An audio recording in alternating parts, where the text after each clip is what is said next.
تشاء وتنزع الملك ممن تشاء وتعز من تشاء وتذل من تشاء بيدك الخير إنك على كل شيء قدير تولج الليل في النهار وتولج النهار في الليل وتخرج الحي من الميت وتخرج الميت من الحي وترزق من تشاء بغير حساب.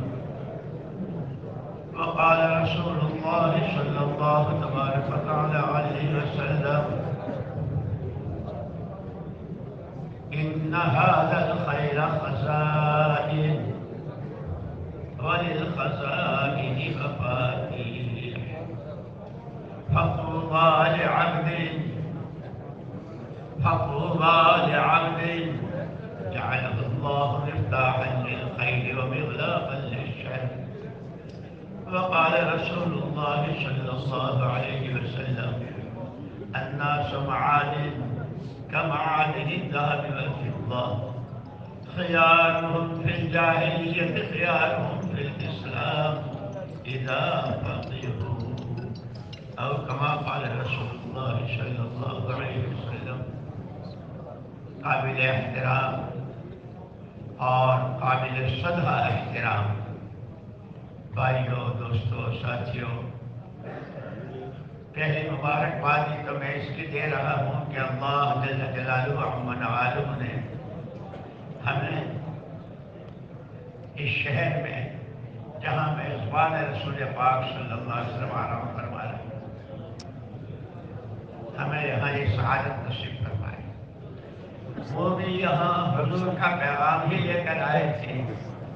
ہمارے لیے ساری مجلسیں صبح کو، دوپہر کو، شام کو جتنی مجلسیں ہیں، یہ مجلسیں بھی اس ذمہ داری کو سمجھنے کے لیے ہے ہم کون ہیں، ہماری کیا ذمہ داری ہے اور ذمہ داری کو کس طرح پورا کرنا ہے. دنیا ذمہ داریوں کو پورا کرنے کی جگہ ہے. ذمہ داریوں کو سمجھنا ہے. سب سے پہلی ذمہ داری ہماری ہے. ہم بندے ہیں اللہ رب العالمین کے، اور اسی سانس، جس سانس ہم اللہ کے بندے ہیں، اسی سانس ہم امتی ہیں رحمت للعالمین کے. ہم رب العالمین اور رحمت للعالمین کے بیچ میں ہیں. دونوں کے اعتبار سے ہم پر ذمہ داری ہے عبادت رب العالمین. رب العالمین کی عبادت یہ ہماری زندگی کی ذمہ داری ہے. محمد الرسول اللہ صلی اللہ علیہ وسلم رحمت للعالمین آپ کی نیابت اور آپ کی غلامی میں آپ کی والی زندگی سیکھتے ہوئے، سمجھتے ہوئے، اس زندگی کو اپناتے ہوئے عالم پورے میں اس پیغام کو پہنچانا، اپنے آپ کو نبی کی شائع میں رحمت بنا کر کہ ہم جیسے حضور تمام مخلوقات کے لیے رحمت، تمام امتوں کے لیے رحمت، ہم عالم کے ایک ایک فرد بشر کے حق میں رحمت بن کر رہیں گے. یہ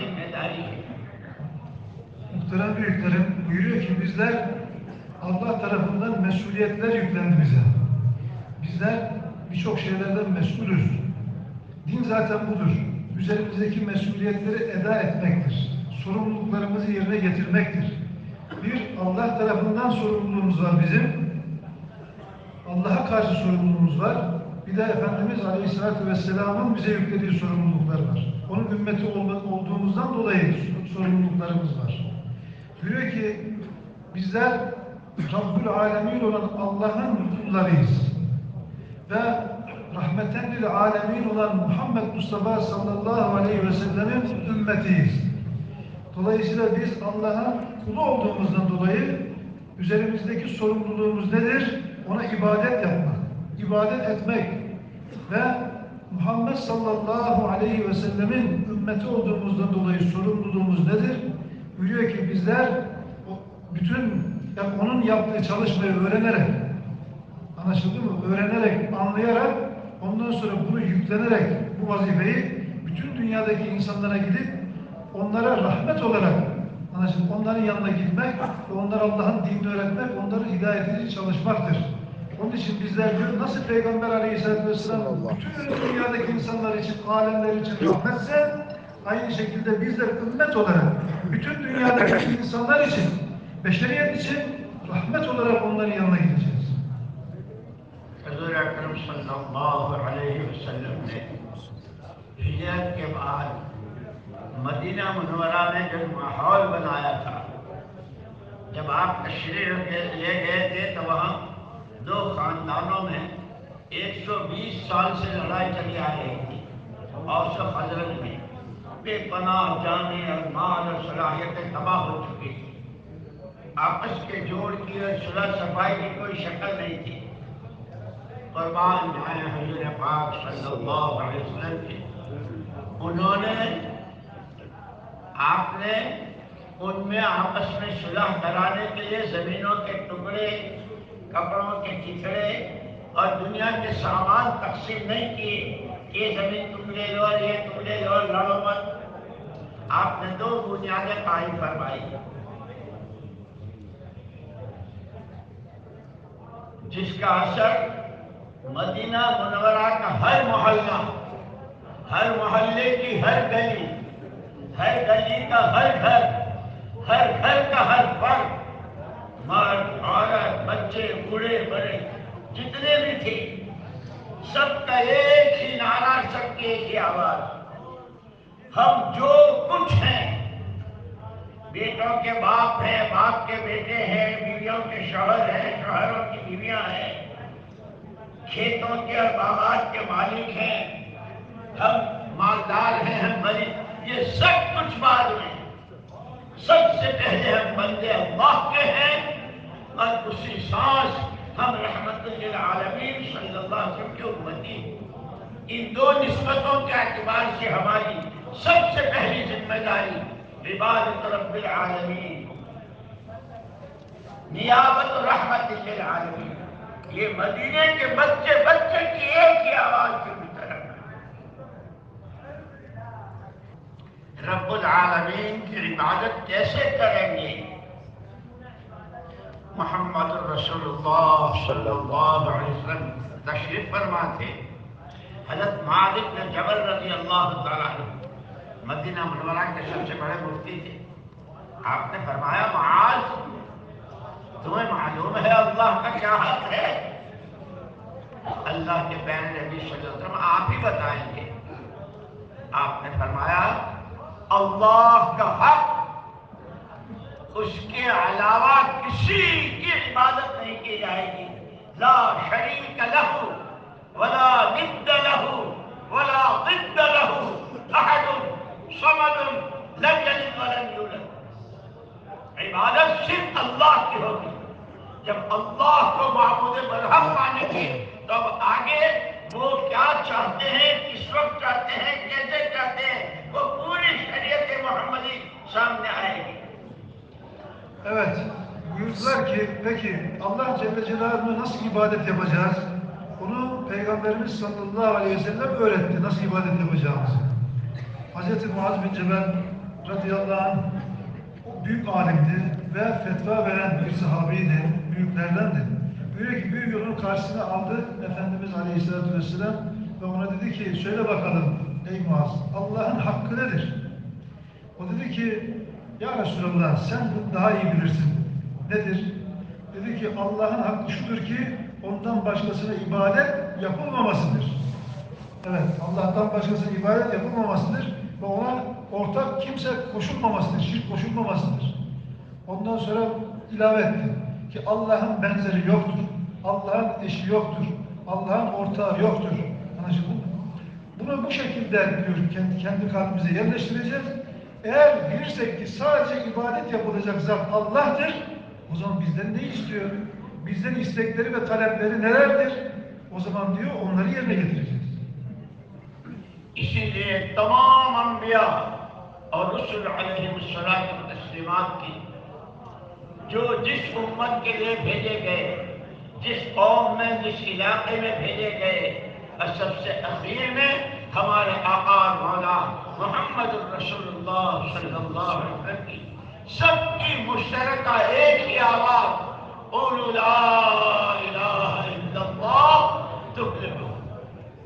تمام نبیوں کی پہلی پکار توحید خالص، اللہ ہی سب کچھ، اسی سے سب کچھ، کوئی کچھ نہیں، کسی کے ہاتھ میں کچھ نہیں، نفع نقصان عزت ذلت بنانی بگاڑنی صرف Allah gelsin. Buyuruyor ki bütün peygamberler, Enbiya aleyhissalatu vesselam kendi kavimlerine geldiler, gönderildiler. Çeşitli milletlere geldi peygamberler. Buyuruyor ki en sonunda Peygamberimiz sallallahu aleyhi ve sellem kıyamete kadar gelecek tüm insanların peygamberidir. Buyuruyor ki hepsinin bir sesi vardı, hepsinin bir nidası vardı. Hepsi diyordu ki ey insanlar, la ilahe illallah söyleyin, kurtulacaksınız. Bunu söylerseniz, bu kelimeyi söylerseniz kurtulacaksınız. Evet, dünyada da ahirette de kurtuluşunuz bu kelimeye bağlıdır. اسی صحابہ کرام رضوان اللہ تعالی علیہم اجمعین فرماتے ہیں تعلمنا الایمان ثم تعلمنا القرآن، پہلے ہم نے ایمان سیکھا، اس لیے کہتے ہیں ایمان سیکھا جائے گا، ایمان کو پکا پختہ بنایا جائے گا، ایمان کی حفاظت کی جائے گی اور ایمان کو دنیا میں پھیلایا جائے گا۔ ایمان بنانا، ایمان پکانا، ایمان بچانا اور ایمان کو پھیلانا، یہ پہلی ذمہ داری ہے ہر فرد امت کی۔ Onun için muhterem kardeşler, sahabe-i kiram derlerdi ki bizler önce iman öğrendik, ondan sonra Kur'an öğrendik. Onun için önce iman öğrendiler onlar, bizler de önce iman öğreneceğiz. Buyuruyor ki iman öğrenilecek bir şeydir. İman öğrenilecek bir şeydir. Buyuruyor ki onun için bizler imanı öğreneceğiz, imanı aynı zamanda kuvvetlendireceğiz, imanı pişireceğiz, imanı muhafaza edeceğiz ve ondan sonra imanı bütün dünyaya yayacağız. یہ ایمان بنانا ہے، ایمان بنے گا ایمان کی دعوت سے، ایمان پکے گا ایمان کے راستے کے مجاہدوں اور قربانیوں سے۔ جیسے صحابہ کی سیرت بتاتی ہے کہ پہلے دن سے لے کے آخر تک، اور یہ جو یہاں آرام فرما رہے ہیں حضرت انصاری رضی اللہ تعالیٰ عنہ، یہ اسی ایمان کے راستے کا مجاہدہ۔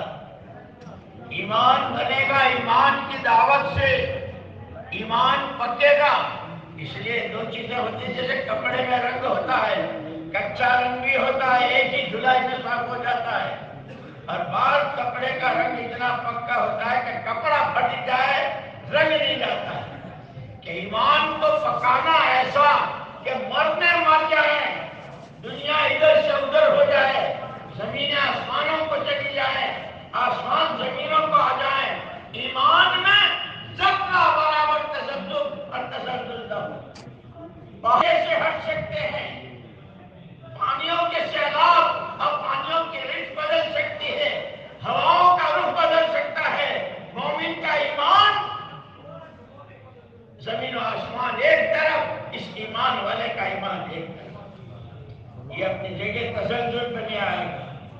ایمان بنے گا ایمان کی دعوت سے، ایمان پکے گا ایمان کے راستے کے مجاہدوں سے، اور یہ ایمان بچے گا ایمان کے ماحول سے۔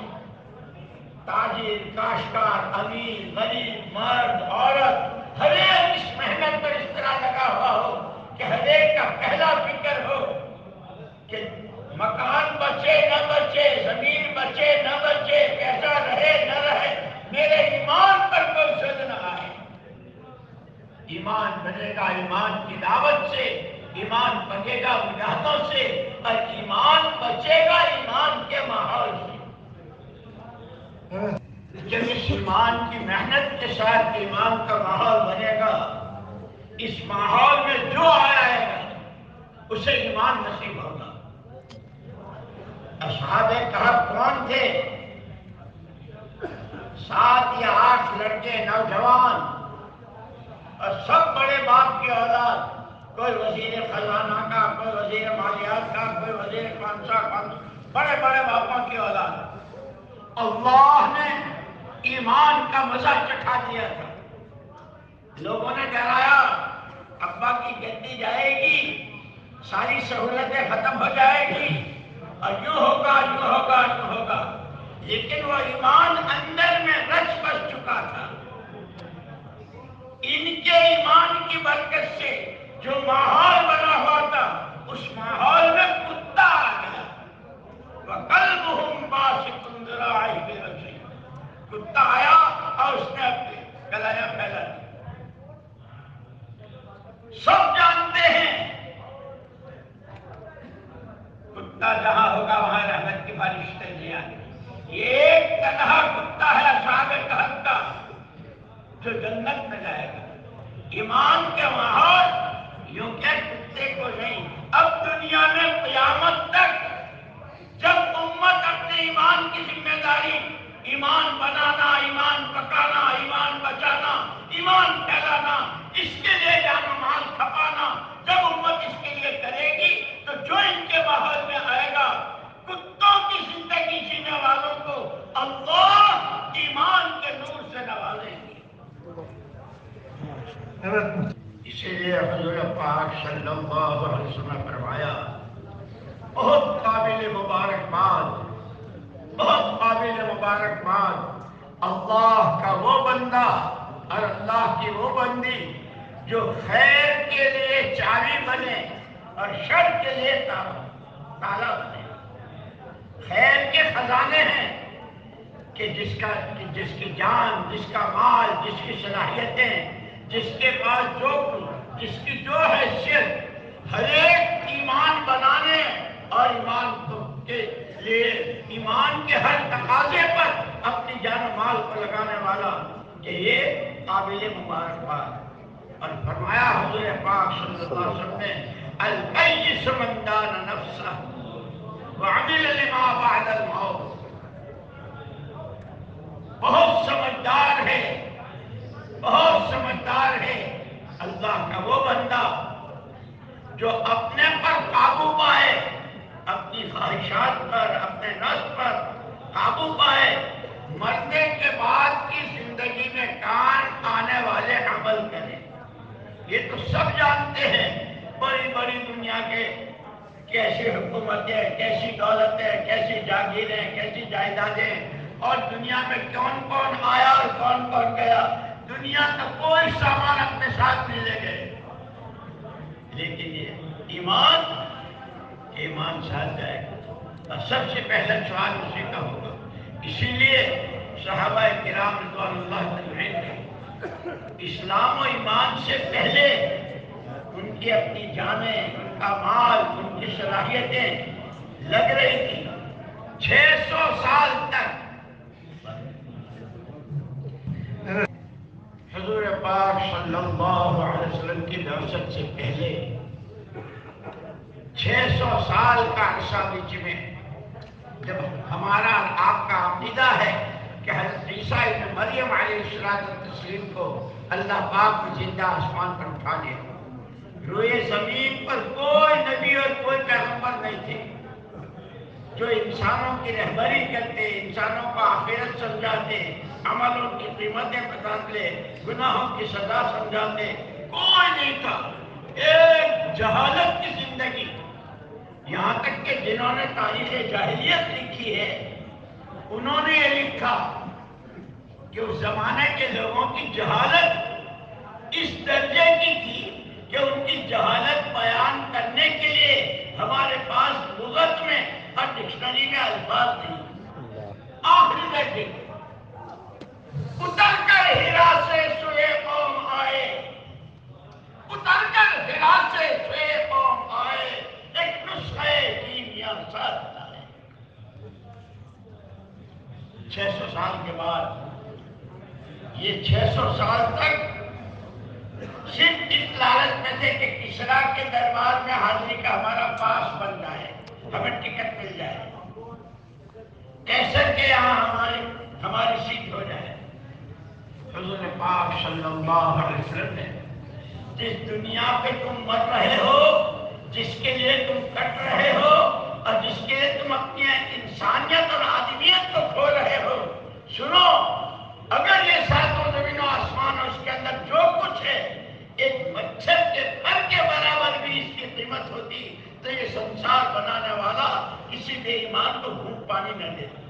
لیکن یہ تم اس مچھر کے پر کی اس پر لڑے لو، تمام دنیا آخرت کی تمام بھلائیاں لے کر آیا ہوں، قولوا لا الہ الا اللہ تفلحوا۔ صحابہ کرام رضوان اللہ تجمعین کو سمجھایا، یہ خیر بتائی اور پھر بتایا آگے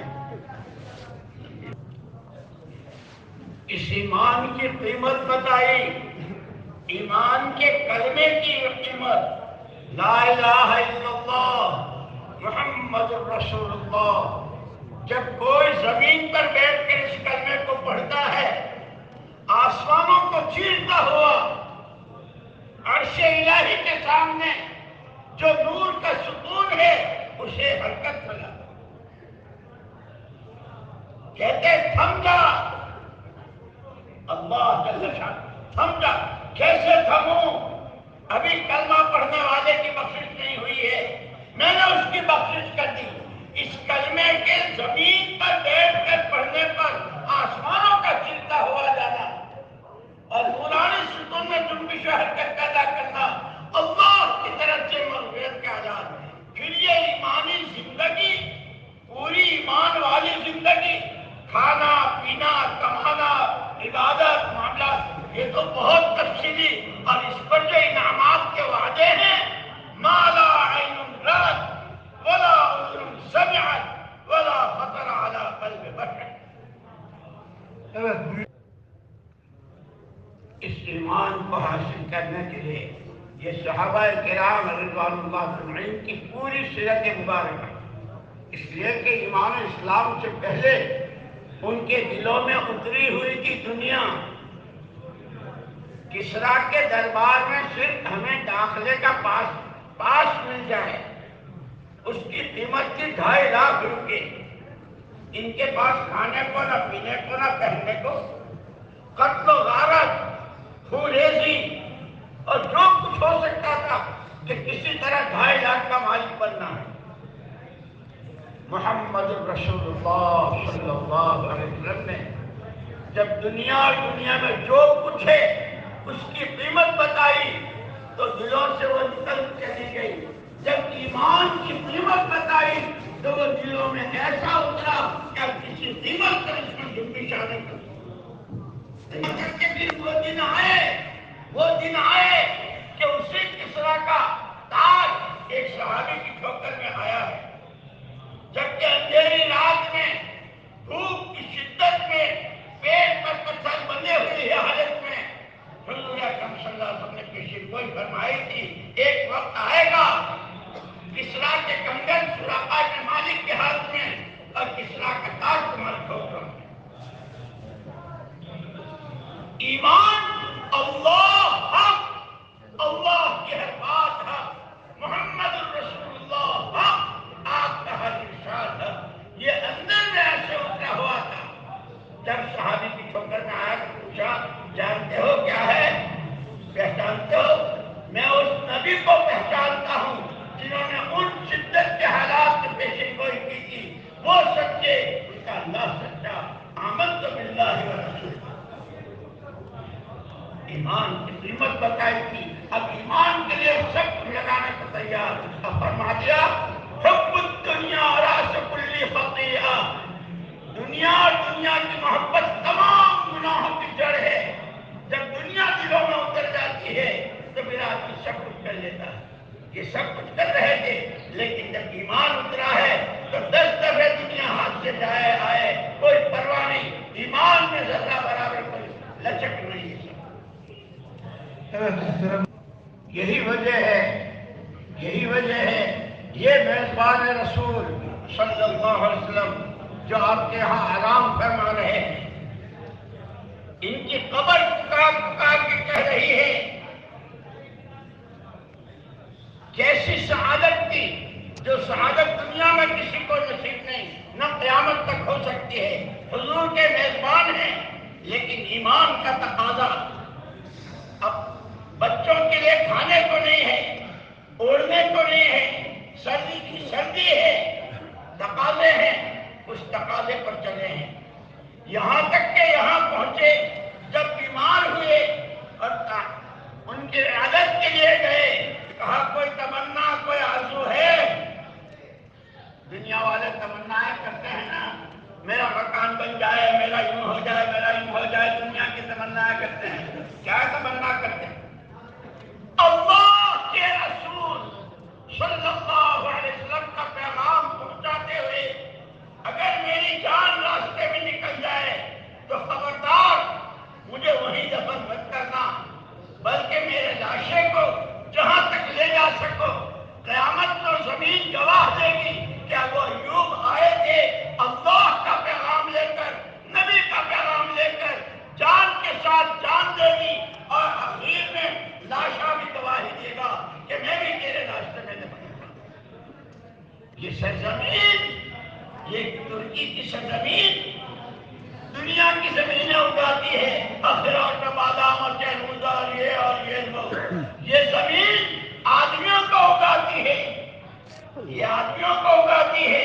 پڑھو تاریخ اپنی, کون آئے اور کیسے رہے اور کیا ہوا. میرے بزرگوں, اللہ نے بہت بڑی دولت دی ہے, بہت بڑی دولت دی ہے ایمان کی. اللہ کے یہاں کسی سے رشتے داری نہیں.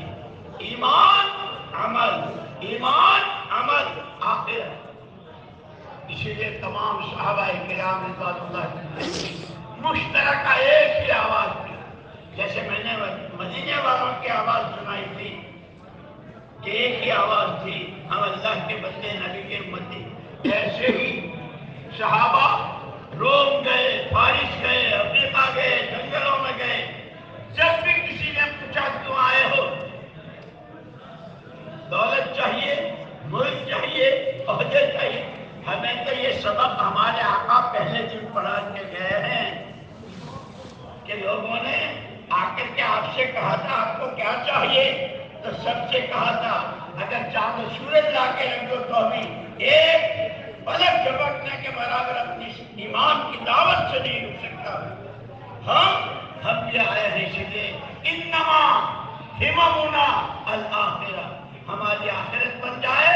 اور نبی کی نیابت میں در در کی ٹھوکریں کھا رہی ہے, اصل آخرت ہے. ہر ایک کی آخرت بن جائے, اس کے لیے بھوک پیاس سردی گرمی سب برداشت کرنے کو تیار ہے. حضور پاک صلی اللہ علیہ وسلم نے تمام صحابہ کرام رضوان اللہ تعالی اجمعین جن کو قیامت کے لیے نمونہ قرار دیا. حضرت عبداللہ بن عباس رضی اللہ تعالیٰ عنہ فرماتے ہیں من کان یستن منکم فلیستن بمن قد مات ابرهم قلوبا اعمقهم علما اقلهم تکلفا انتخبهم الله لصحبة نبيه ولنقل دینه. جان, مال اور صلاحیت یہ پوری دنیا کے تمام انسانوں کے درمیان مشترک ہیں. مشرق میں ہو, مغرب میں ہو, شمال میں ہو, جنوب میں ہو, عرب میں ہو, عجم میں ہو. جو آدم کا بیٹا, جو حوا کی بیٹی, اس کے پاس یہ تین چیزیں مشترک ہیں, جان, مال اور صلاحیت. حضور اکرم صلی اللہ علیہ وسلم نے صحابہ کو پہلے دن سمجھایا تھا یہ تینوں چیزیں تمہاری اپنی ملک نہیں ہے, تمہاری جائیداد نہیں ہے, یہ تمہارے پاس اللہ کی نعمت ہے اور اللہ کی امانت ہے. اس نعمت کی قدر کرنی ہے, اس پر نعمت میں اللہ اضافہ کرتے ہیں. امانت کو امانتداری کے ساتھ ادا کرنا ہے. یہ پہلے دن کا پہلا سبق تھا صحابہ کے لیے, اور وہی سبق میرے لیے اور آپ کے لیے اور پوری امت کے لیے. پاک صلی اللہ علیہ وسلم نے ہجرت کے بعد مدینے والوں سے کہا تھا مالی اراکم وانتم تتقحمون فی النار وانی آخذ بحجتکم اور کما قال علیہ السلام۔ حضور نے فرمایا مجھے کیا ہو گیا ہے، مجھے کیا ہو گیا ہے کہ میں دیکھ رہا ہوں تمہاری جانیں، تمہارا مال، تمہاری صلاحیتیں جس طرح لگ رہی ہیں تم اوندے منہ جہنم میں گر رہے ہو۔ میں اللہ کا پیغمبر، میں اللہ کا نبی، تمہارا خیر خواہ، تمہاری ٹوٹیں پکڑ پکڑ کر تمہیں کھینچ رہا ہوں کہ جہاں تم اپنی جانیں کھوا رہے ہو، جہاں تم مال لگا رہے ہو، وہ تمہاری جگہ نہیں ہے۔ تمہاری جان کھپنے کی جگہ ایمان ہے، تعلیم کے حلقے ہیں، اللہ کا ذکر ہے، شریعت کے احکامات ہیں، آخرت کا فکر ہے، آخرت بنانا ہے، قبر حشر اور اللہ کی رضا ہے۔ جہاں تمہاری جانیں لگے، جہاں تمہارا مال لگے، جہاں تمہارا، حضور نے ان کو یہ سبق دیا۔ اس کے بعد جو صحابہ نے اپنی جان و مال اور صلاحیتیں لگائی ہے اس کے ساتھ سمجھایا جان، مال اور صلاحیت یہ تمام دنیا کے انسانوں کے درمیان مشترک ہے۔ قیامت تک جتنے آئیں گے اللہ ان کو بھی یہ تین چیزیں دیں گے۔ تقسیم اللہ کی ہے، کسی کو لمبی عمر، کسی کو تھوڑی، کسی کو زیادہ مال، کسی کو تھوڑا، یہ سمجھ بوجھ کے اعتبار سے۔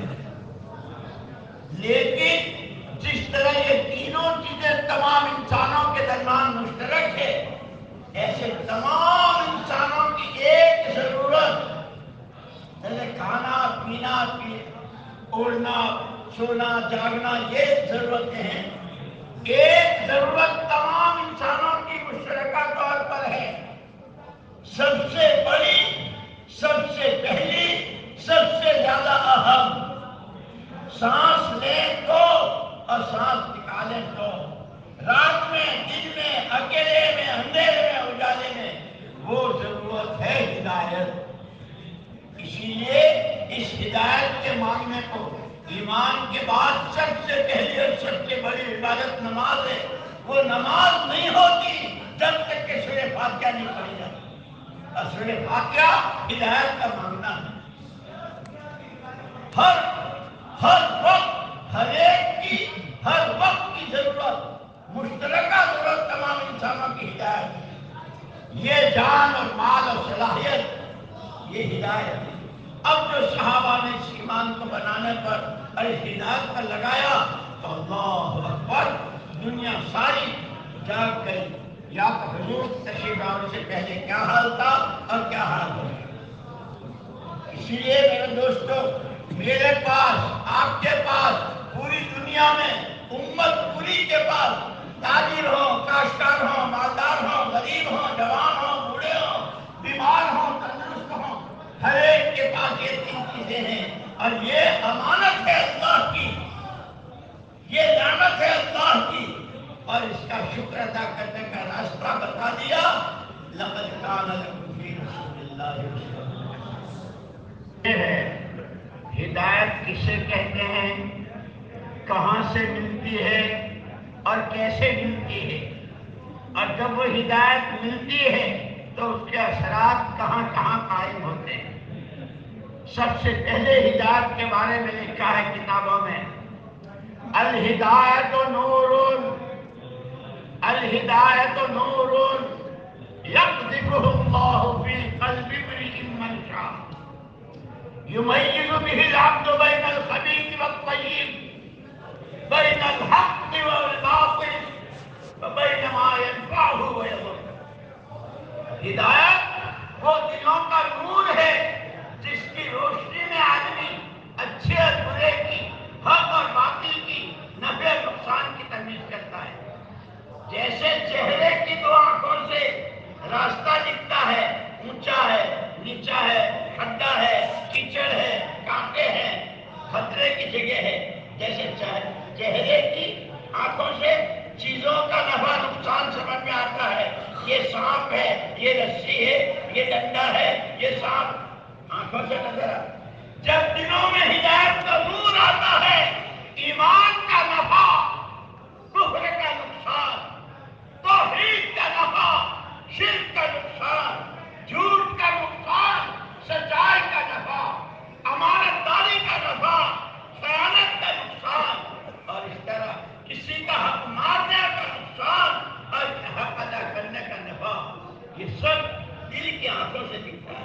یہ ہدایت ملتی کہاں ہے؟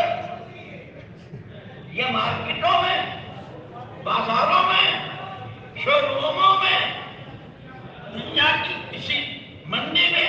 خبردار، انک لا تہدی من احببت ولکن اللہ یہدی من یشاء۔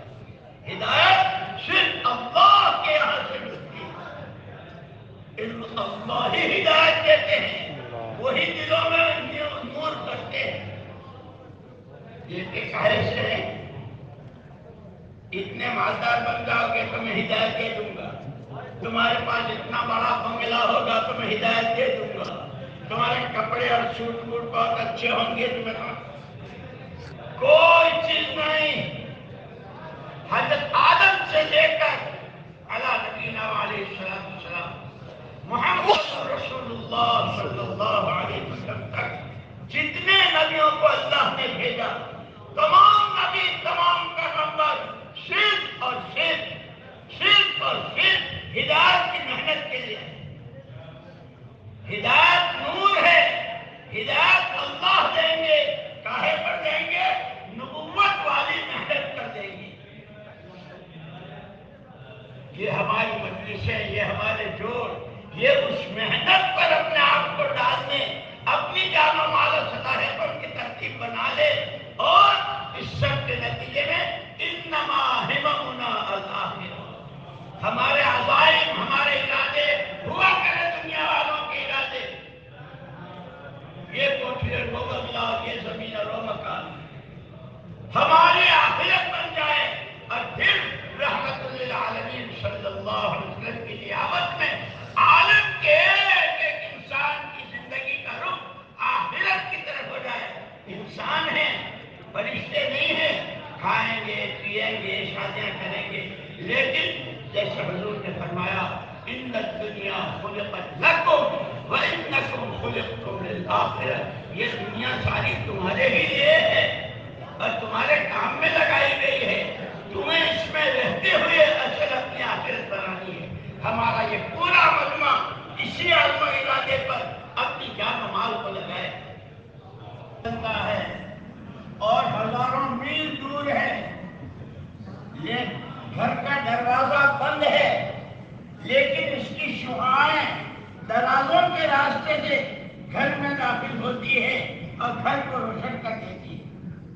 جب ہدایت اپنی حقیقت کے ساتھ آ جاتی ہے، عبادات میں جان پڑتی ہے، معاملات میں صفائی آتی ہے، اخلاق میں بلندی آتی ہے، معاشرت پاکیزہ اور عفت و پاک دامنی والی ہوتی ہے، ایک دوسرے کا بھلا چاہنے والے، ہر ایک کو صحیح راستہ بتانے والے، جب ہدایت آتی ہے تو اس کے اثرات یہ قائم ہوتے ہیں۔ اس ہدایت کے اثرات سکرات پر، اس ہدایت کے اثرات قبر پر، اس کے سوال و جواب پر، اس ہدایت کے اثرات حشر کے میدان پر، اس کے نتیجے میں خالدین فیہا، ہمیشہ ہمیشہ کی جنت اس ہدایت کے نتیجے۔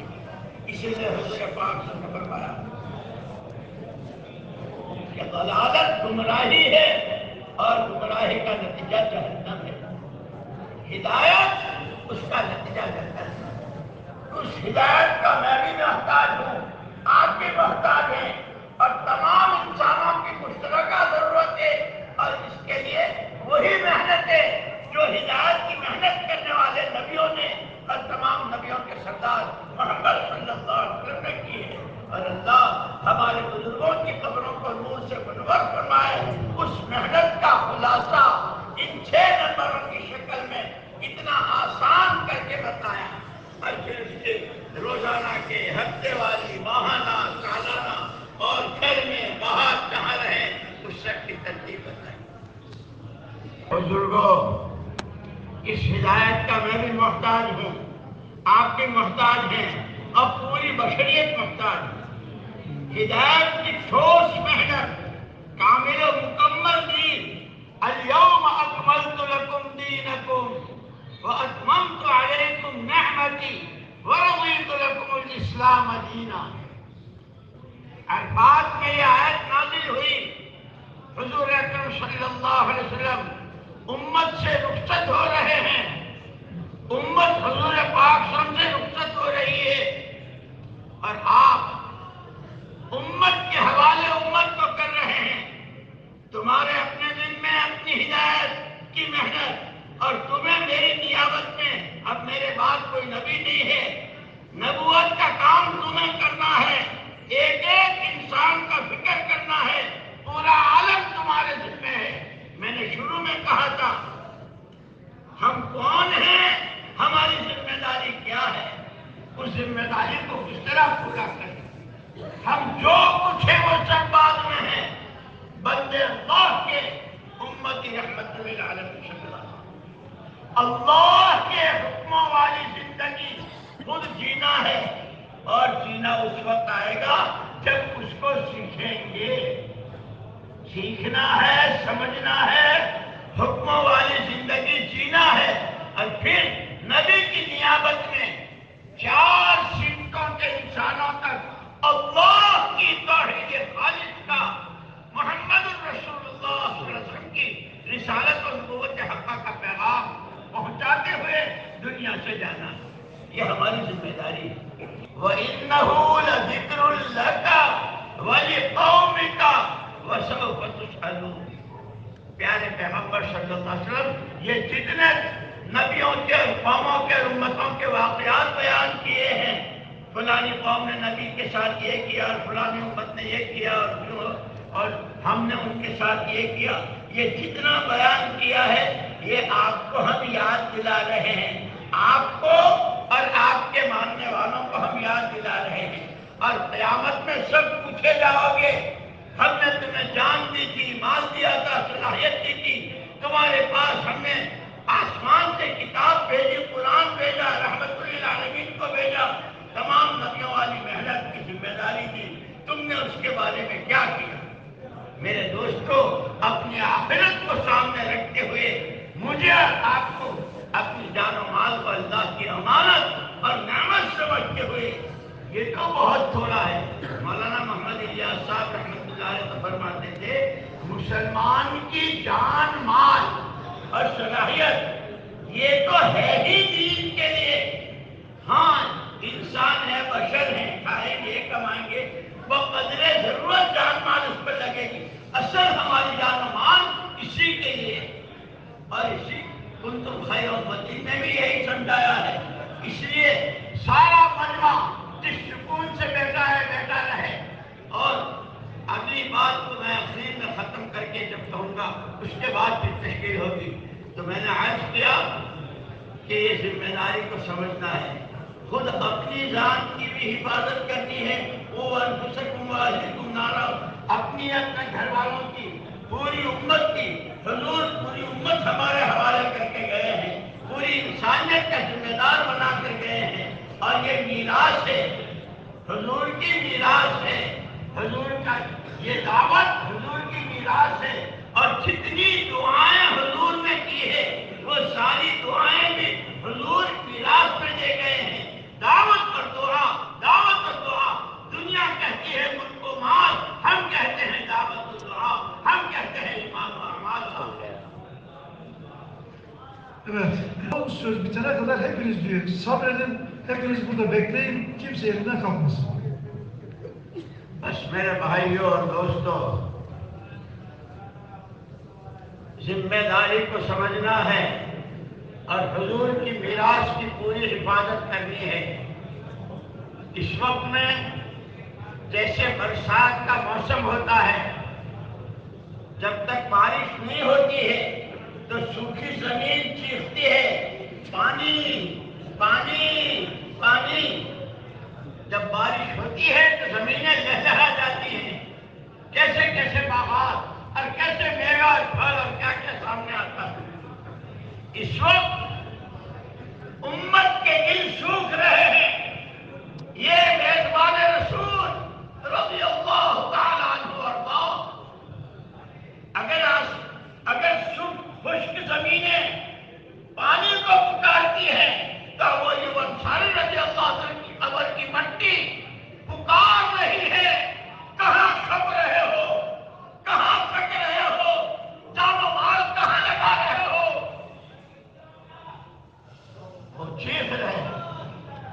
جیسے زمین جب چیختی ہے اور بارش برستی ہے، اس وقت میں ہمارا یہ مجمع ان کی اس قربانی کو سامنے رکھتے ہوئے حضور پاک صلی اللہ علیہ وسلم کی نیابت میں یہ فیصلے کریں، ہماری جان ہمارا مال، آج تک جتنا ہم نے اپنی خواہشات پر منمانیوں پر لگایا، اللہ سے معافی مانگیں گے اس وقت میں اس محنت کے لیے جو ہمارے بزرگوں نے ہمیں بتائی کہ سب سے پہلے 4 مہینے ہیں، اس کے بعد پھر روزانہ ہفتے والے مہینے کی مسجد وار جماعتیں اور مشاعرہ، سب سے پہلے وہ